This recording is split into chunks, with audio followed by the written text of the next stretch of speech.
Welcome, I am your host, and this is the Unanswered Questions Podcast.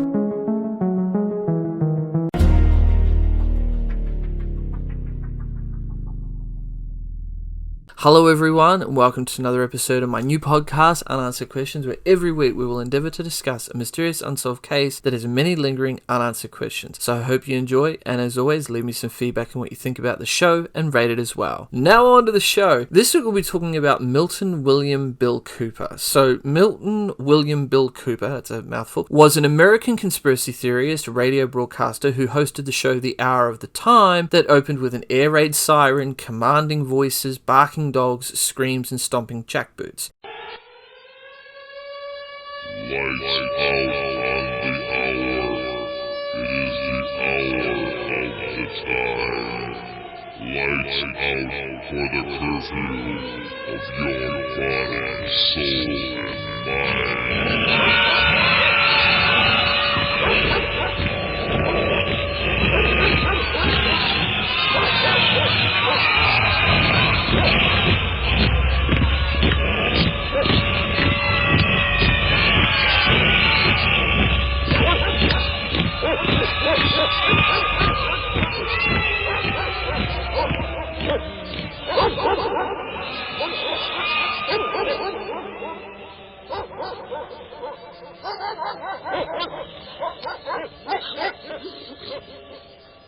And he was also an author well known for his 1991 controversial book Behold a Pale Horse, in which he warned of multiple global conspiracies, some involving extraterrestrial life. Cooper also described HIV/AIDS as a man-made disease used to target blacks, Hispanics, and homosexuals, and that a cure was made before it was implemented. He has been described as a militia theoretician. Cooper was killed in 2001 by sheriff's deputies after he shot at them during an attempted arrest. Cooper's early life was that he was married at least 5 times, abused the woman who loved him, and abandoned his children before finally finding a degree of domestic harmony in his final years with his last wife and young daughters. Cooper's relationships with his siblings was also fractured. According to heavily redacted FBI reports, in an interview with agents, relatives said they would try to visit with Cooper around holidays out of a sense of obligation, but that his drinking and belligerence made for unpleasant encounters, especially if they challenged his beliefs. Little is known about Cooper's background and education beyond the information supplied in his own accounts, which is sketchy to say the least. He claimed to have served in the United States Navy, the United States Air Force, and Naval Intelligence until his discharge in 1975. However, public records only indicate a period of service in the Navy with a rating code of E5 Sergeant, Petty Officer 2nd Class in the Navy, including a tour of duty in Vietnam with 2 service medals. Born in 1943 into a military family to United States Air Force Lieutenant Colonel Milton Vance Cooper, who was born in 1922 and died in 2012, and his wife Dovie Nell Cooper, who was born in 1923 and died in 2001, Cooper never became an officer like his father and uncles. Instead, he wound up on a riverboat patrolling the Suviot River, only a few clicks from the DMZ. As the North Vietnamese filled the skies with 122 missiles, it began to dawn on the Heathrow gung-ho Cooper that he was fighting on the wrong side, that everything he'd been told about the nation he was willing to die for might be a lie. At the end of the war, while working in naval intelligence, Cooper served on a briefing team for Admiral Bernard A. Cleary. He then attended a junior college in California and worked for several technical and vocational schools before making his conspiracy theories known,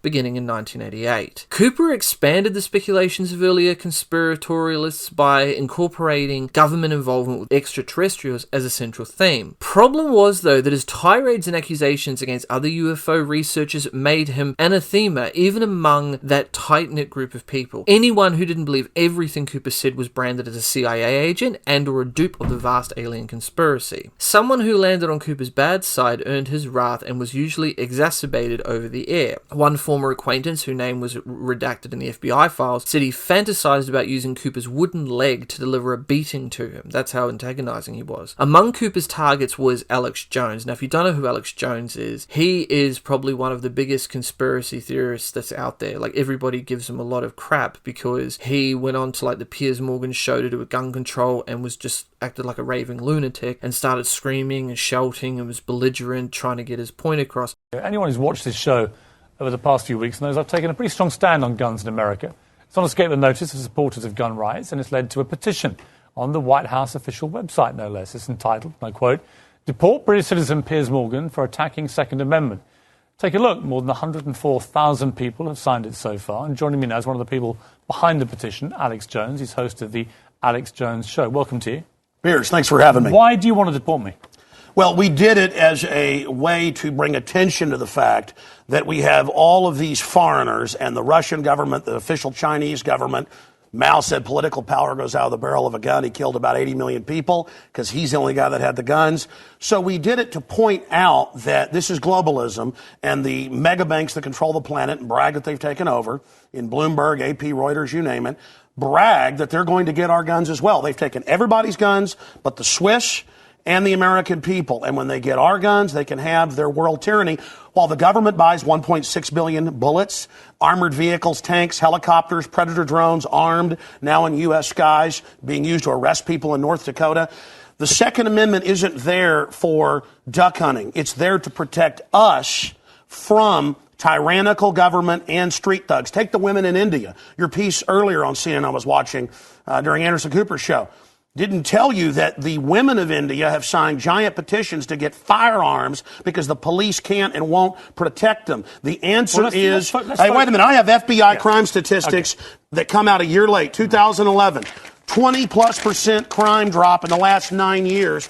Real violent crime because more guns means less crime. Britain took the guns 15, 16 years ago, tripling of your overall violent crime. True, we have a higher gun violence level, but overall mugging, stabbings, deaths, those men raped that woman in India to death with an iron rod 4 feet long. You can't ban the iron rods. The guns, the iron rods, Pierce, didn't do it. The tyrants did it. Hitler took the guns. Stalin took the guns. Mao took the guns. Fidel Castro took the guns. Hugo Chavez took the guns. And I'm here to tell you, 1776 will commence again if you try to take our firearms. Doesn't matter how many lemmings you get out there on the street begging for them to have their guns taken. We will not relinquish them. Do you understand? That's why you're going to fail, and the establishment knows no matter how much propaganda, the Republic will rise again when you attempt to take our guns. My family in the Texas Revolution against Santa Anna, my family was at the core on both sides starting that because Santa Anna came to take the guns at Gonzales, Texas.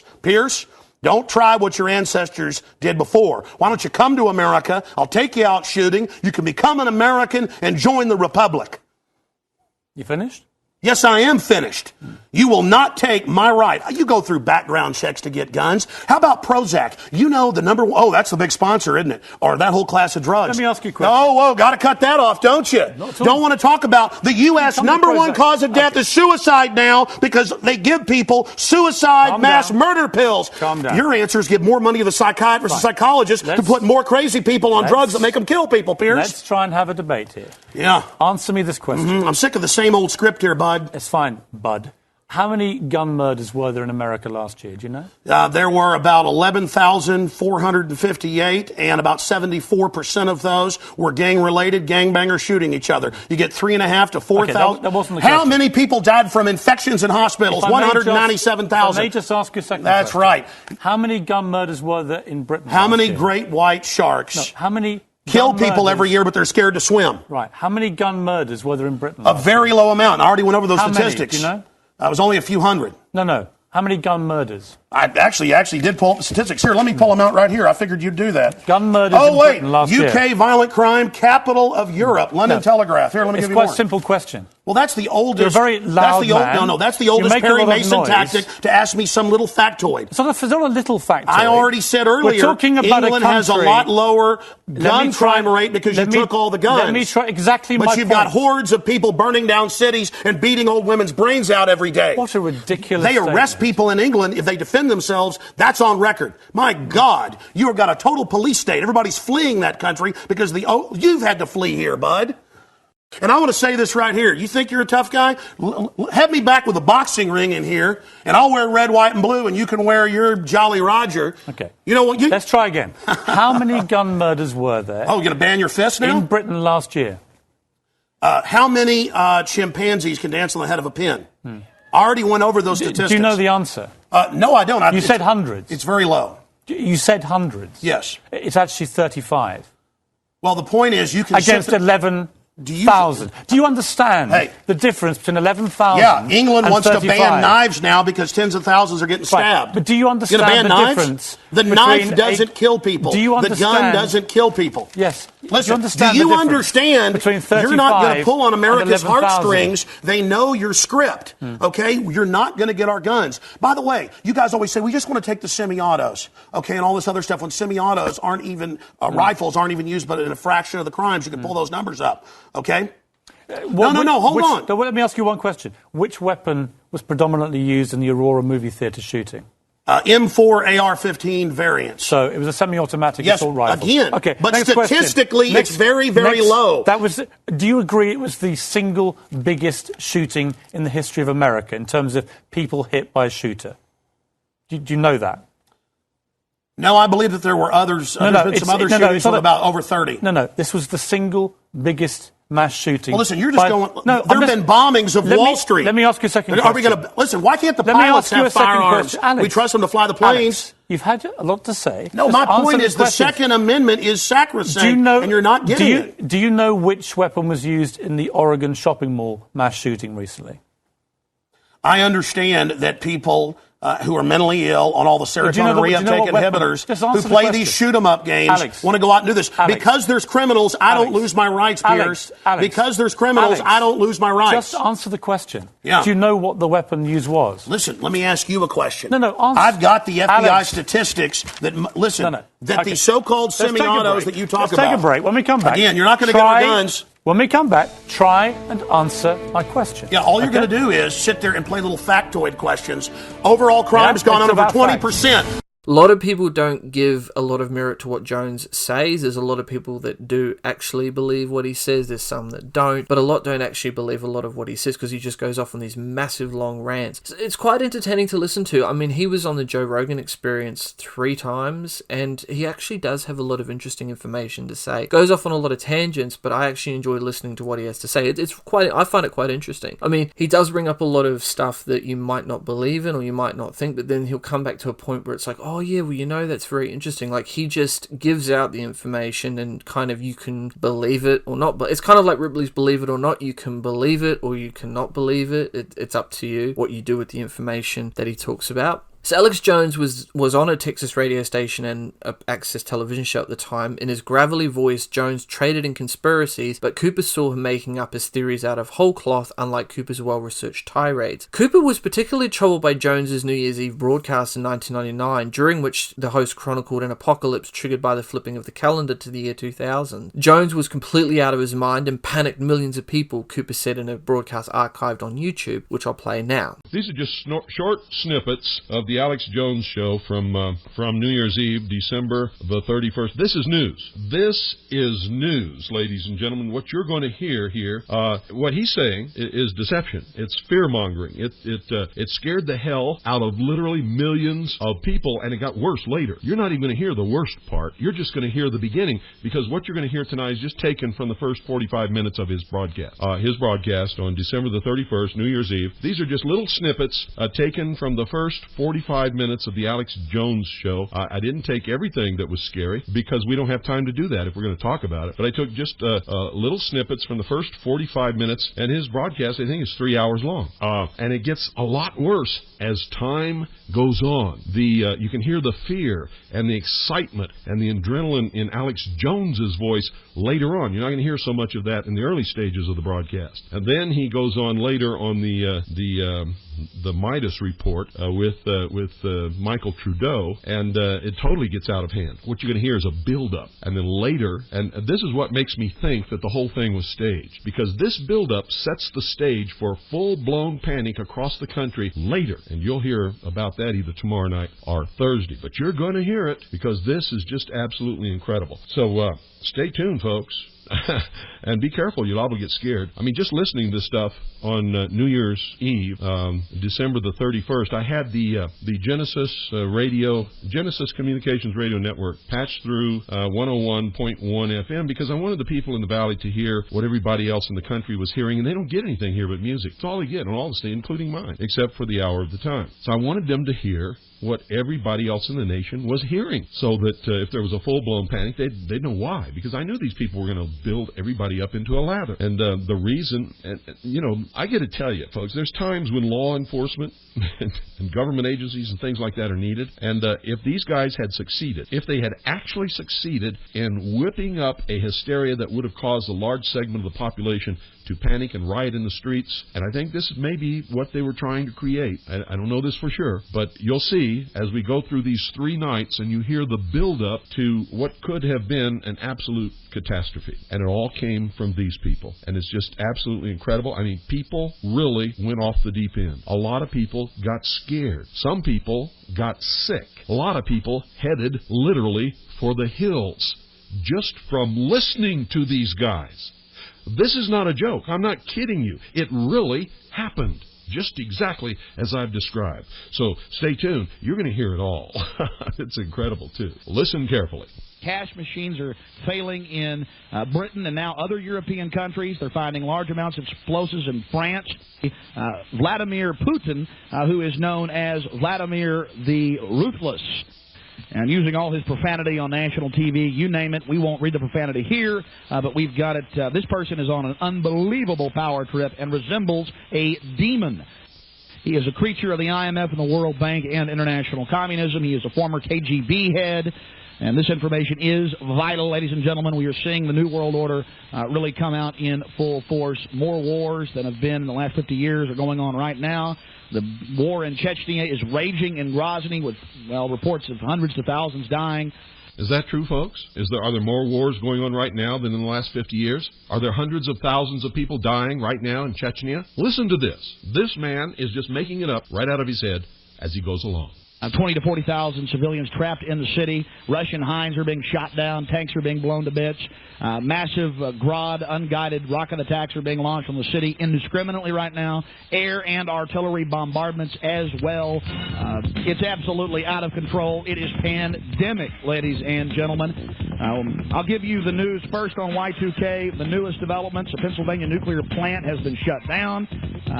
One of the main systems transferring the power from it failed, but they say it's not a Y2K problem. And the things I'm experiencing here in Austin, Texas: the shelves are empty of water and some gas stations are running out of fuel. Here in Central Texas and in Minneapolis, Minnesota, the shortwave is basically down, ladies and gentlemen. Went off right as I went on the air. The big news on Y2K. Then we'll start going to your calls. 800-259-9231. 800-259-9231. All right, let's go ahead and get to this article. Associated Press. This came out at 7:22 a.m. Eastern Standard Time today, December 31st, 1999. Pennsylvania nuclear plant shut down. One of the 2 nuclear reactors at Pico Energy Co.'s Limerick Generating Station has shut down this morning after a piece of equipment failed. Company spokesman Neil McDermott said the problem was not Y2K related. It was declared an unusual event, the least serious emergency classification of a nuclear power plant. They got to have a serious emergency to shut down a plant, ladies and gentlemen. You power one down, you're not going to power it up for at least days. It was declared an unusual event. At 2:55 a.m., shutdown occurred when an insulator on the main generator transformer from Limerick 2 failed. We had reports yesterday of this. Off the record, I would not report it, but I had it from a good source that this plant was having problem along with 4 other plants. I may just go ahead and report it here. Boy, do we get good information here. This has been going on for days. From our information, it is not this transformer that they're talking about. They wouldn't just shut a plant down over that. Something serious may be going on there. So that the central government, known as the federal government, the occupational government in Washington, D.C., has set up a huge $50 million command bunker hooked into all the FEMA boxes that can take over all the shortwave broadcast and commercial AM and FM stations, as well as television broadcast stations. And we hope they do not activate that, ladies and gentlemen. Police and military are on high alert, running around looking for supposed boogeymen and terrorists under every rock. Military are highly visible now. Yes, ladies and gentlemen, there are trains of military equipment moving into Austin. 2 nights ago, on Wednesday night, Fox News reported that the airport will be used as a massive holding facility for troublemakers or rioters here in Austin that has no history of riots. They need to get that country locked down so they can stage the election for Vladimir Putin. I mean, this guy is a demon. Have you seen this guy? Just how he's raging with power? I'm Alex Jones. I'm your host. I'm just one of the great hosts here on the GCN radio network, and I've been very passionate today because I can't even keep track of all the developing news as it's coming in. I'm not going to get into I'm not even going to say it's 6 to 7 reactors across the country. I'm not even going to. It's bad, and I got this news about the Pennsylvania plant early yesterday, got it again off air, confirmed it with someone that is 99% accurate, about like I am, trying to report the truth, and now I've got the Associated Press saying, well, they shut the whole plant down, but they call it an unusual event, the least serious emergency classification of a nuclear power plant. Well, it's got to be pretty bad for them to power a plant down. Time is getting shorter until Y2K. If you want to be sure your family and loved ones weather the potential Y2K storm of delays, shortages, or interruptions of services, then now is the time to stock up on emergency supplies and a home food reserve. As the developments move forward with this Y2K and this gear up for clamping down in America and Russia and around the world by globalist forces, we'll be bringing you the news as long as we're here on the air. In a 2001 broadcast, Cooper said he had heard that Jones had denounced him as a foul-mouthed and incoherent. Cooper went on the attack saying Jones was a fraud. Cooper said he hoped his audience would tell Jones what he said. Quote, though I suspect he's listening because he does, Cooper said during the broadcast, Alex Jones, you're a bold-faced, stinking, rotten little cow liar. End quote. That is directly from Cooper, saying that to Alex Jones. So, Cooper was a conspiracy theorist, Alex Jones was a conspiracy theorist, and they just had this major problem. Now, what Cooper was referring to about the 1999 New Year's Eve broadcast, Alex Jones brought it up where he got duped into believing that Y2K was going to happen and there was going to be this major shutdown and everything like that. I believe in one of the Joe Rogan episodes, he actually talked about how he got into a lot of trouble for that. There were a lot of people that were pissed off that they listened to him, and he created this mass hysteria, and he got into a lot of trouble for that, and he actually felt really bad for believing it. Well, let me answer Y2K because I want to be honest about this. Okay. This is one of the few things that I have really gotten wrong, and I didn't go with my gut, and so I was proven wrong, and I did it for the wrong reason. So now I'm going to actually confess here on air. I was on one radio station. I've been on Access TV for a few years. I was on one radio station. I already started a show out of my house that was on like 15 radio stations. So I had that at least. But I was on one big radio station, had the top show at night on a station with Howard Stern. It was killer. It was all over the newspaper, had huge ratings.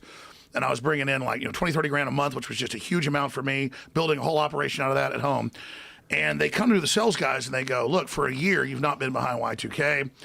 And you're not letting us have all these big sponsors, and you're going to basically be fired if you don't let us endorse these sponsors and have them on air and say you believe in Y2K. Hold on a second. So these sponsors were like doomsday stuff, like canned food and shit, and bunkers and everything else. So Jesus I already Christ. believe in food So they and stuff got to in push case there's a problem. Y2K. But You let got me to tell push you what happened. that Y2K. Y2K means But the station wants to make all this money. 500K. Okay? So the station made you push Y2K. Wow. Well, but let me go further. This is one of the few times in my life that I don't want to say I didn't have integrity. I kind of let them convince me. But I think back to the point in the conference room, I just kind of went, okay, sure, I get it. And then I went, and then once I decided it was true, I really pushed it. So it's almost like I'd lied to myself, because I'm being honest about this process. Right. So this is what happened. For like a year and a half, I'm saying it's BS, it's a government hoax, because they're like, the Navy says the chips are all bad and 54 cities will completely fall and it's all the death. And I said, they just want to upgrade with all this new spy hubs. They want a new global standardization for the U.S. It's the Telecommunications Act of 96. They want to force all the new chips, because I had NSA sources then that I was having on, okay? And I didn't realize how special it was that I had these sources. They're telling me it's all BS. And people are like, don't argue with the Navy. And Fox News had ads to get your food. It was just everywhere.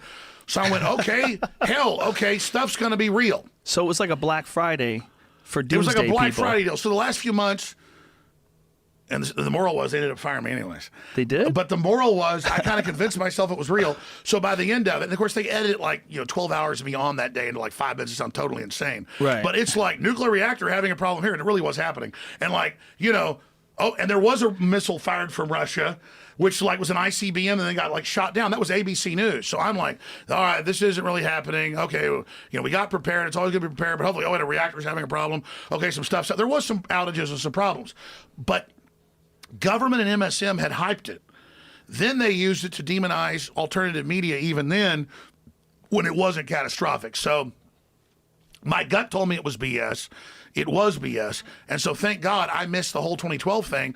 But still they said, Alex Jones says the world's ending, Nibiru 2012, where if you really search what I say, it's all a load of crap. But I didn't criticize you when I saw you doing it. I said, I was balls deep in Nibiru. I said, I hope he's wrong. Yeah. But here's the thing. Well, it wasn't just the radio Nibiru. station. It wasn't the radio station. It was the listeners. They were pissed at me that I wouldn't go into this thing. Well, it's fun for them. See, when you start talking about the end of the world or doomsday coming, people like that shit because it gives them something to think about. But because here's there's the a thing. lot of people. I'm talking about Jones, a real future. I believe know, in humanity. I know. I'm not doomsday. Listen, it was a long time ago. 17 years ago, right? Y2K? Yeah. 17 fucking years ago. But at least 2012 didn't get you, so Right. you redeemed yourself. Yeah, you came 'Cause it back got strong. me. I It's wrote okay, songs I get about it. Look, 2012. 17. Think about 17 years ago. That's a long time ago. I mean, and you getting fired from that job. Every great radio guy's gotten fired. Yeah. Howard Stern got fired. You got fired. Like Bubba the Love Sponge. And it was just fired. like Howard Everybody's Stern. been fired. I had top ratings, and they were all pissed and weird about it. The weird thing is they didn't mess with the losers. They were all flipping out because I was getting the big paychecks.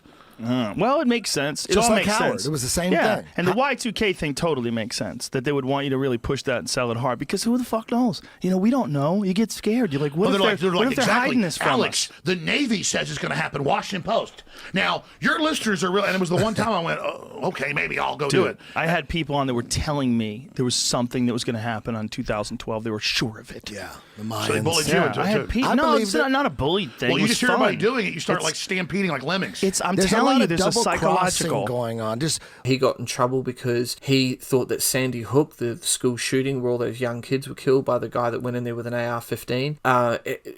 My understanding was that Jones said that it was all, you know, you had crisis actors and all that sort of thing, and then Jones actually got sued by the victims of the people that were killed in there, and he had to have a deposition and everything like that.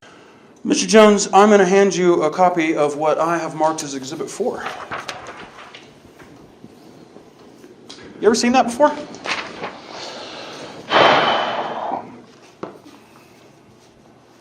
I don't remember. You're not sure if you've seen this before? No. Okay. You'll see up at the top it has a timestamp, 12/14/12. Yes. You know that's the date of Sandy Hook, right? I don't know. You don't know that? Is that the date? It is. Okay. It is, Mr. Jones. You will admit, I mean, you've done mocking imitations of Sandy Hook parents crying, correct? No. I want to play you a video clip, too, from September 24th, 2014 and November 11th, 2016. Will you play the video clip called Crying? And then you've got parents laughing, going, and then they walk over to the camera and go, and not just one, but a bunch of parents doing this. Then we see footage of one of the reported fathers of the victims, Robbie Parker, doing classic acting training where he's laughing and joking, and they say, hey, we're live. And he goes, oh. And maybe that's real. I'm sure it is. You realize now you were mocking the difficult emotional reactions of people who provably lost their children. No, I was not mocking. I was showing what people were questioning. It was not to mock the parents. It was showing why people were questioning. It's you that is projecting mocking onto it. I was showing what he did.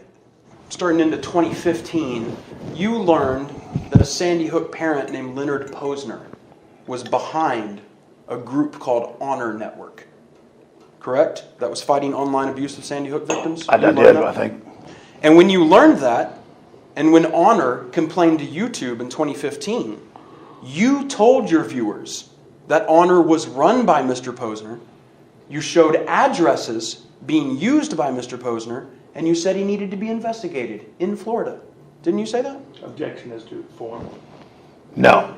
Okay, let's play a clip here. I'm going to show you something that you and Mr. Dew were talking about on February 12th, 2015. Can you play addresses for me?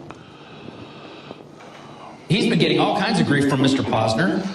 Anything that comes out, social media shut down due to Sandy Hook false copyrights. What's interesting is they list the address for the Honor Network in Boca Raton, Florida. You look up the address on that, which says... You think, you know, if they had this organization, they would have some sort of headquarters where they would be setting up a memorial. Well, we'll just start investigating that. And I guess I'm going to have to probably go on up to Newtown. I'm going to have to probably go investigate Florida as well. If a person were to stake out those addresses, they could wait for Mr. Posner to come pick up his mail, couldn't they? Objection is to form. True. I mean, the guy's running an anti-free speech foundation. Let me make sure I have this really clear. Mm-hmm. You don't believe the official story of Sandy Hook. You think there was cover-up? You think there was manipulation? You think that there is some sinister thing going on? I still think children died. I believe mass shootings happened. They just had one in Brazil, a tragedy. And I believe it's a crisis. And I go back to the point of all gun owners being collectively blamed. Then it's traumatic, and so people go and they find anomalies. And then I've kind of retrospectively gone back and seen how I did believe that stuff. And then I go back and I've now studied more, actually, the real anomalies. And it's just the school system and government trying to cover its rear end from liability. And so there definitely has been there's been a cover-up of the events. And I think there's a lot of evidence showing there could have been a second shooter. There is the helicopter footage of the man in the woods. And Jones apparently said that he actually felt really badly afterwards because he had promoted this conspiracy theory, and the problem was that everyone believed him, and then these people decided to sue him because it just wasn't true. And Jones actually felt really bad that he'd been duped again. So Jones does feel bad when he is duped, but obviously he will still strongly hold his convictions. Like, if he believes something, he'll hold strongly to it, which is not a bad thing. But in this case, it cost him dearly because people started to see him as not a truthful person because he lied about this, he lied about that. What else did he lie about? In their eyes, he lied because there was no conspiracy, and he got sued for it. And then when Y2K didn't happen, again, people thought, well, we listened to Jones and what he said didn't happen, so what the hell is he talking about? So a lot of people didn't give what he said a lot of merit. But there are still his hardcore followers, and I mean, even a broken clock is right twice a day. So it's not as if Jones isn't prone to not making mistakes. Of course he makes mistakes. Nobody's perfect. Jones isn't perfect. I'm not perfect. Nobody's perfect. So even though he got a couple of things wrong, it doesn't necessarily mean that everything that he says is wrong. It's just that he got that one thing wrong and this other thing wrong. Unfortunately, it tended to have a very bad side effect of landing him in a lot of hot water with a lot of pissed off people. In the summer of 1988, Cooper made his first public comments on the ParaNet bulletin board system, an early UFO messaging board. According to Cooper's first post, in 1966, he was serving aboard the USS Tiru when he and fellow Navy personnel witnessed a metal craft larger than a football field repeatedly enter and exit the water. Cooper claimed that he was instructed by superiors to never speak about the incident. Biographer Mark Jacobson argues the Tiru incident itself would not have had done much to make Cooper's name in UFOlogy. The opportunity came only a few days later when he was contacted by fellow ParaNet poster John Olson Lear. Lear, the son of Learjet founder Bill Lear, identified as a pilot who had flown missions for the CIA. Lear was the author of a post titled The UFO Cover-Up, which incorporated elements of mythos from Paul Benowitz, a UFO researcher who was later revealed to have been fed disinformation by American counterintelligence agents Richard Doty. Cooper soon visited Lear, and the two spent much time together from 1988 to 1990. Cooper's views were heavily influenced by Lear and his story of alien collusion with secret government forces. In 1989, the duo released an indictment against the US government for aiding and abetting and concealing this alien nation which exists in our borders. In 2018, columnist Colin Dickey noted the pair's influence, writing in the early years, UFO writers did not by and large embrace strong political positions. They were the tip of a spear, asserting that the number one thing we had to fear was not little green men, but the government that colluded with them, appropriating their technology against us, end quote. Cooper and Lear's collaboration only lasted a few years, after which Cooper accused Lear of being a CIA plant. See what I mean? Like, Cooper had this thing where he would go off and believe this person, believe that person, and then of course he would suddenly think that you were an enemy of his. It happens over and over and over again. Cooper would think that somebody was his best friend, and then all of a sudden he would start to think that the person was a CIA plant, he was collaborating, or the person that was his friend was collaborating with the enemy. So now we move on to his book, Behold a Pale Horse, and this is going to be a huge central focus of this whole case. So in 1991, Cooper produced and published Behold a Pale Horse. The book has been influential among the UFO and militia circles. Just prior to the trial of Terry Nichols in 1997, The Guardian described it as the manifesto of the militia movement. According to sociologist Paul Gilroy, Cooper claimed an elaborate conspiracy theory that encompasses the Kennedy assassination, the doings of the secret world government, the coming Ice Age, and a variety of other covert activities associated with the Illuminati's declaration of war upon the people of America. Political scientist Michael Birkin characterized it as among the most complex super conspiracy theories and also among the most influential due to its popularity in militia circles as well as mainstream bookstores. Historian Nicholas Goodrick Clark described the book as a chaos farrago of conspiracy myths interspersed with reprints of executive laws, official papers, reports, and other extenuous materials designed to show the looming prospect of a world government imposed on the American people against their wishes and in flagrant contempt of the Constitution. End quote. In the opening pages, Cooper wrote, and I quote, "The ideas and conclusions expressed in this work are mine alone. It is possible that one or more conclusions may be wrong. His aim," he wrote, "was to provide information so readers began their own earnest search for the truth." End quote. Details of what Cooper claimed to have read in the classified documents, including the secret alien outreach that Cooper asserted started with the Eisenhower administration, was sprinkled throughout the book. Cooper wrote that he knew the government had dossiers on patriots who would likely resist the formation of a totalitarian police state under global command. Cooper said the plan would be to round up all the patriots when it would cause a little stir as possible. One of those likely times, he wrote, is Thanksgiving, when people would be home full of food, drink, and sleepy. He gave his readers a warning. My recommendation is that no patriot should ever be home or at the home of any family member on any holiday again. The sentence was written in all capital letters. Less than half the text in Pale Horse are Cooper's words, with the balance being reproduction of documents in varying typefaces. One was an anti-Semitic text called The Protocols of Learned Elders of Zion. The document, a work of fiction, purports the outline of a secret plan by Jews to take over the world. Though Cooper told readers to mentally edit out the anti-Semitism, saying it was written that way to deceive people, he suggested the reader replace Jews with Illuminati and Goyim, the term for non-Jews, with cattle. This was later taken out of later editions of the book by the publisher Swanson. Behold a Pale Horse became popular in New York prisons like Attica and Sing Sing, especially among black inmates. Mark Jacobson stated this, who wrote a biography of Cooper called Pale Horse Rider. Jacobson said he couldn't find a practical explanation of why the book became so popular in New York prisons. His search for the first inmate who read it proved futile.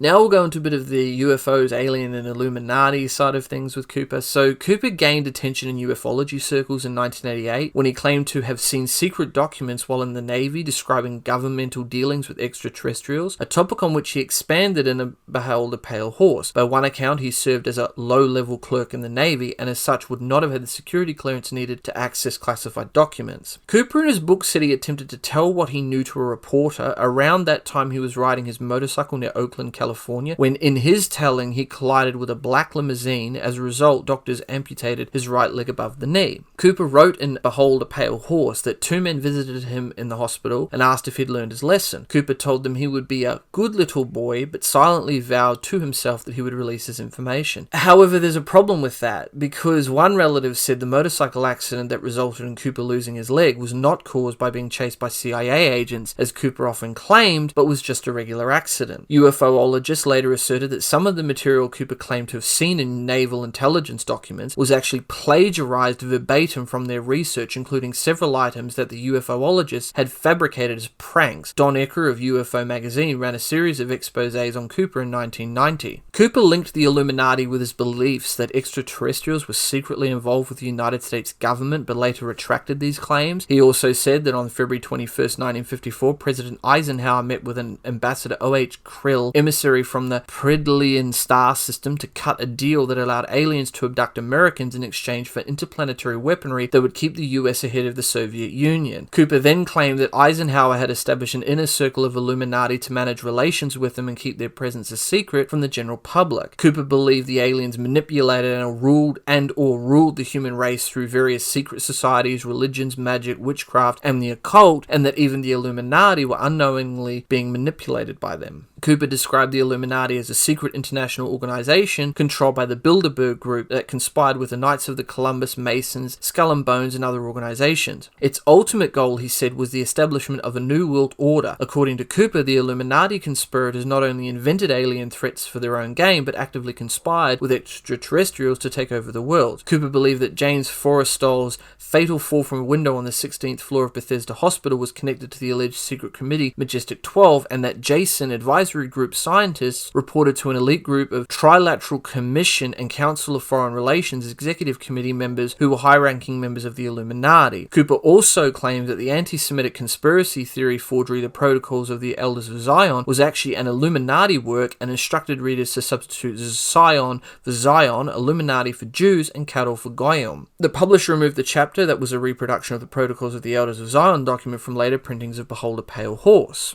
In Behold a Pale Horse, Cooper asserted that President John F. Kennedy was assassinated because he was about to reveal that extraterrestrials were in the process of taking over the Earth. According to a top-secret video of the assassination that Cooper claimed to have discovered, the driver of the presidential limousine, William Greer, used a gas-pressure device developed by aliens from the Trilateral Commission to shoot the president from the driver's seat. The Zapruder film shows Greer twice turning to look into the backseat of the car. Cooper theorized that Greer first turned to assess Kennedy's status after the external attack, and then to fire the fatal shot. Conspiracy theories implicating Greer reportedly snowballed after publication of Behold a Pale Horse. Cooper's video purporting to prove his theory was analyzed by several television stations, and according to one source, was found to be a poor quality fake using chunks of the Zapruder film. Also in Behold a Pale Horse, Cooper proposed that AIDS was a result of a conspiracy to decrease the population of blacks, Hispanics, and homosexuals. In 2000, South Africa's Minister of Health, Manto Tshabashabala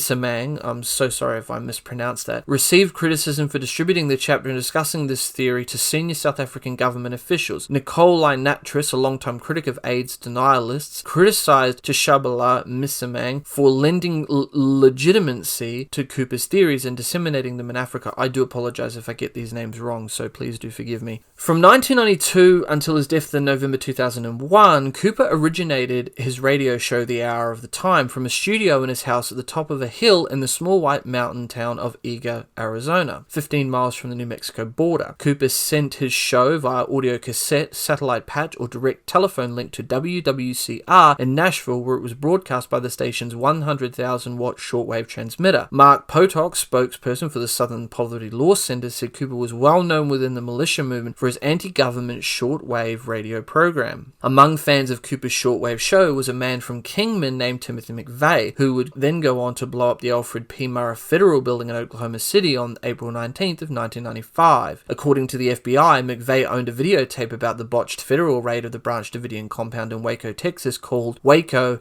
The Big Lie, that Cooper had promoted. An agent noted that McVeigh's copy had a Show Low, Arizona address on it, indicating McVeigh ordered it from Cooper. Cooper broadcast conspiracy theories on the Waco siege in early 1993, which he believes was the opening battle in a new civil war. As part of the investigation into the bombing, an FBI agent visited Cooper in September of 1996. Cooper told the agent that he couldn't be sure if he had ever talked to McVeigh, as he received so many phone calls. Though he told the agent a tale of two mysterious men, one of whom looked like McVeigh but taller, who visited him several months before the bombing. They told him to watch out for something in Oklahoma City. Cooper participated in the early radio shows of Alex Jones, an admirer of his broadcasts. On June 28th of 2001, commenting on a televised interview of Osama bin Laden at his hideout in Afghanistan, Cooper claimed that bin Laden would soon be blamed for a major attack on a large US city, but don't you believe it? Immediately after the attacks on September 11 of 2001, he predicted the US would soon be at war in 2 or maybe 3 countries. The spooky part about Cooper was that Cooper also prophesized his own death. He stated that the cops were going to come up to his home on a rural Arizona hilltop in the middle of the night and shoot me dead on my doorstep, Cooper said, which is exactly what happened around midnight on November 6th of 2001. As Cooper moved away from the UFOlogy community and towards the militia and anti-government subculture in the late 1990s, he became convinced that he was being personally targeted by President Bill Clinton and the Internal Revenue Service, the IRS. In July of 1988, he was charged with tax evasion. An arrest warrant was issued, but Cooper eluded repeated attempts to serve it. A U.S. Marshal attempted to serve Cooper with an order to appear in court, but Cooper chased him off his property, claiming he'd no jurisdiction. According to the Arizona Republic, when Cooper faced these charges related to income taxes in 1998, he told a friend that he was not going to submit to arrest. The friend added,